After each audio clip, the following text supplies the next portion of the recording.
제사장들아 이를 들으라. 이스라엘 족속들아 깨달으라. 왕족들아 귀를 기울이라. 너희에게 심판이 있나니 너희가 미스바에 대하여 올무가 되며 다볼 위에 친 그물이 됨이라. 패역자가 사륙죄에 깊이 빠졌음에 내가 그들을 다 벌하노라. 에브라임은 내가 알고 이스라엘은 내게 숨기지 못하나니 에브라임아 이제 내가 음행하였고 이스라엘이 더러워졌느니라.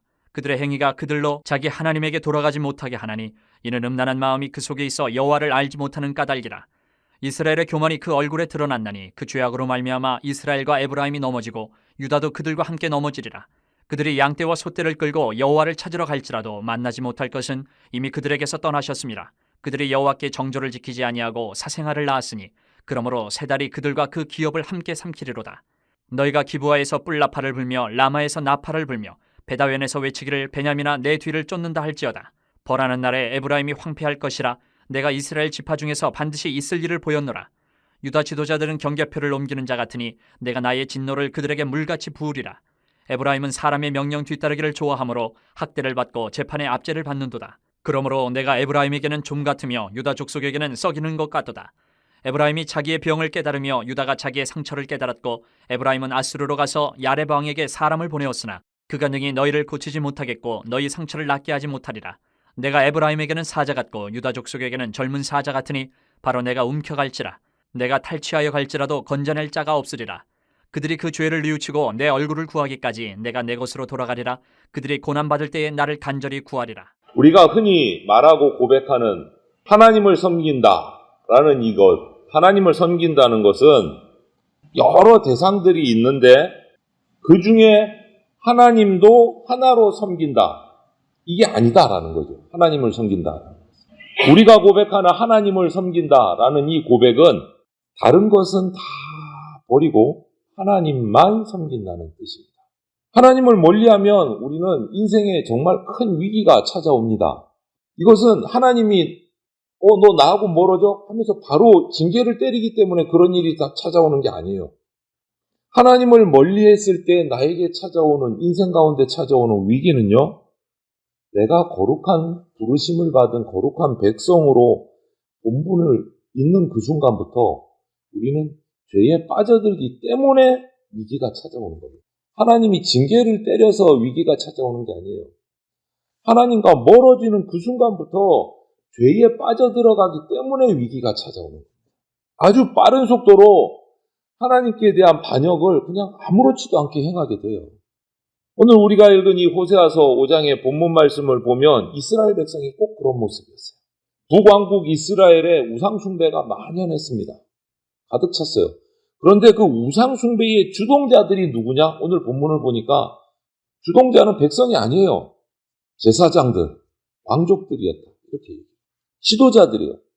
하나님의 택한 백성인 이스라엘이 하나님께로 똑바로 이끌고 가야 될 영적인 그 지도자들, 파수꾼 역할을 감당해야 될 제사장, 왕족들이 앞장서서 선봉에 서서 우상숭배를 이끌어갔어요. 올무를 놓고 그물을 쳐서 백성들을 우상숭배에 빠지게 만들었어요. 지도자들이. 그래서 오늘 1절 말씀에 하나님이 뭐라고 강조를 하십니까? 호세아 선지자를 통해서 들으라, 깨달으라, 귀를 기울이라. 계속 반복하시죠. 강조에 강조를 거듭하시는 거예요. 들으라, 깨달으라, 귀를 기울이라. 얼마나 완악하고 무지했으면 3번을 연속해서 강조를 하시는 거예요. 얼마나 무지했으면, 귀를 막았으면, 하나님 말씀.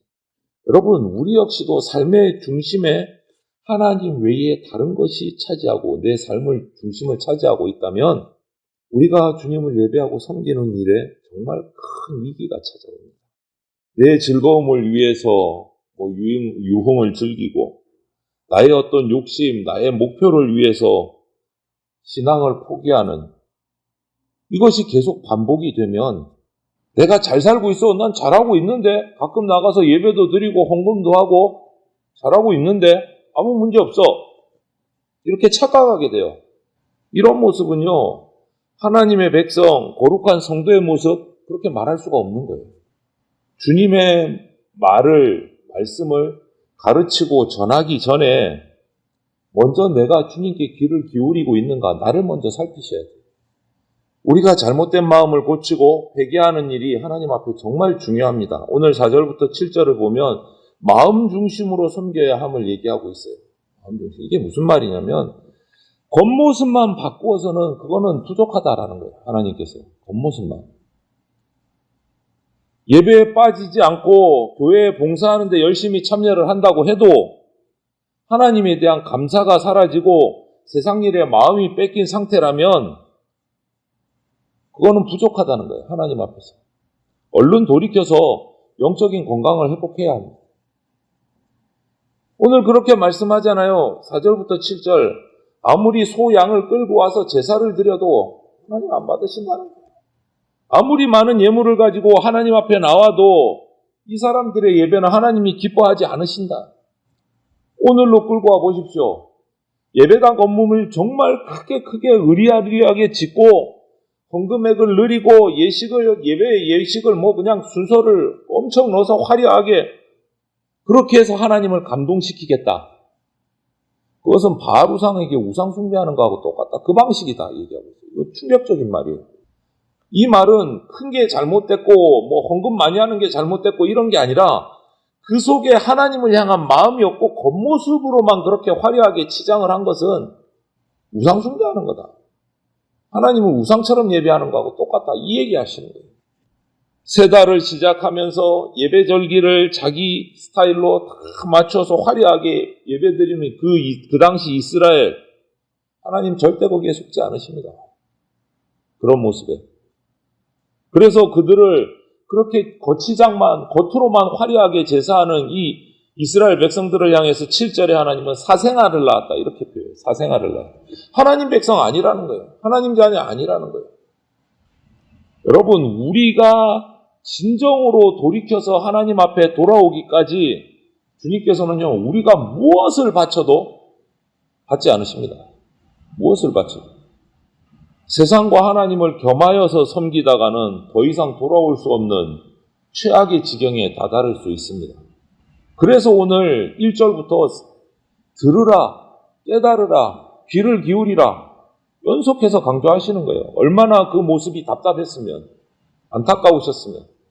여러분, 우리가 여유 있게 살고 내가 원하는 일이 잘 된다고 해도 하나님과 멀어져 있으면 아무 소용이 없습니다.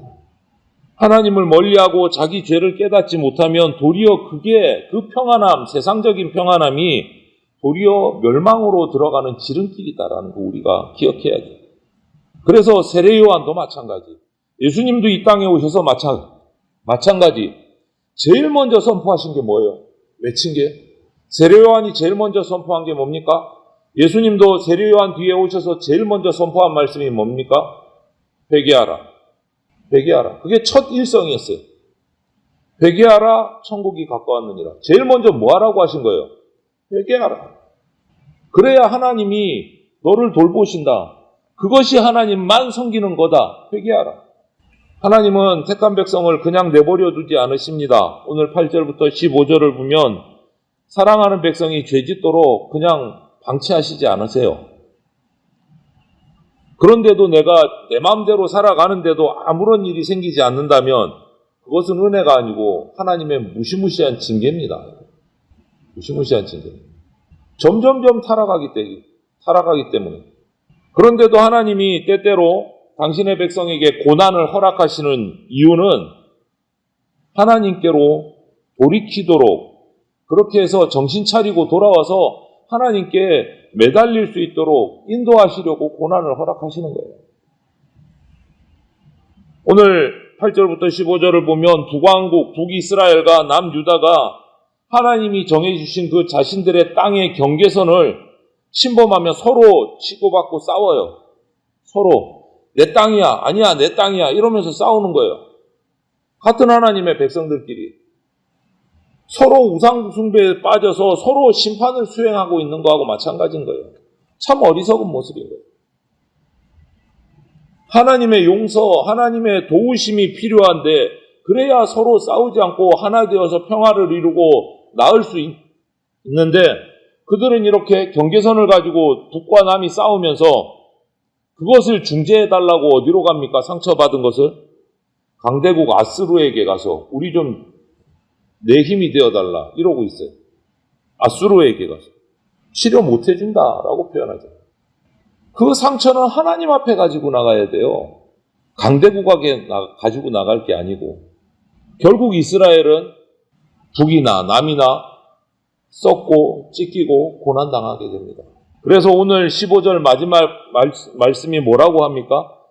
그들이 그 죄를 뉘우치고 내 얼굴을 구하기까지 내가 내 곳으로 돌아가리라. 그들이 고난받을 때에 나를 간절히 구하리라. 이 말씀은 무슨 말씀이에요?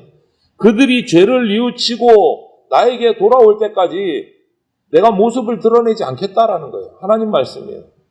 그 침묵, 그 고난을 통해서 하나님을 간절히 다시 찾게 만들겠다. 이 말씀 하시는 거예요. 강대국에 가서 강대국에게 비위를 맞춰가면서 우리에게 좀 힘을 실어달라. 잘못됐다라는 거예요. 우상에게 가서 우상숭배 바알을 섬기면서 우리에게 평화를 달라. 잘못됐다는 거예요. 그거 깨닫고 돌아올 때까지 하나님이 모습을 드러내지 않고 기다리시겠다. 고난을 주겠다. 여러분, 저와 여러분에게도 동일합니다. 지금 내가 여러분이 어려움을 만나고 있다면 그 어려움을 이기기 위해서 도움을 찾아서 엉뚱한 데서 헤매지 말아야 돼요. 하나님이 우리를 기다리고 계세요. 그 고난을 통해서 하나님을 찾고 하나님 앞에 나오기를 기다리고 계세요. 우리 가운데 오는 여러 많은 어려움들이 다 하나님의 징계는 아닙니다.